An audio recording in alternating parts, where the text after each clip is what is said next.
Dengan sebab tengok GPA buat wikator tu duk berenang dalam air sasai. Jadi video ni salah kita nak kongsi lah dengan saya. Saya biasa jumpa gedak, saya biasa kena gedak, kena tipu kepada GPA. Jadi kita duk bunyi khabar, duk nampak berita ni sebenarnya banyak kali dah berkenaan dengan GPA bawa jalan ni pergi. Dia kata ikut gerak sana. Lebih lagi sana dalam kampung. Acak kali kita tengok berita tu, bila masuk oleh kampung sana buat ikut si. Kita sendiri sana, kita biasa kena dengan isteri kita sana. Nak kata ikut GPA. Tapi sana dia bawa tu dengan apa ni?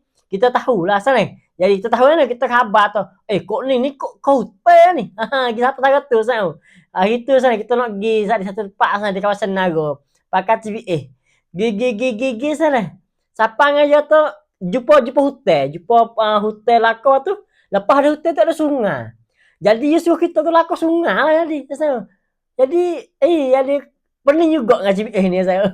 Lako sungai tak ada jalan, tak ada getok, tak ada apa saya. Dia cuma suruh kita lagi tu hotel tu semuk dah hotel tu sang. Kita khabar tu. Kita nak pergi macam mana nak pergi tu sana. GPA suruh pergi tu. Tak sungguh.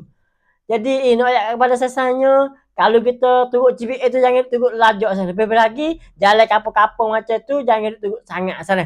Kalau dalam Kedah tu kita rasa tak apa lagi sana, rasa tak ada berlaku, tak ada apa lagi dalam Kedah. Tapi dalam kampung ni lah kita jumpa dengan peribadi kita, dalam kampung ni kita akan bahaya sikit nak tengok GPA ni sana. Jadi nak kongsi dengan saya sekadar ni saya ada jumpa mai kongsi bawah komen kita sana. Jadi sekadar saya wassalamualaikum warahmatullahi wabarakatuh.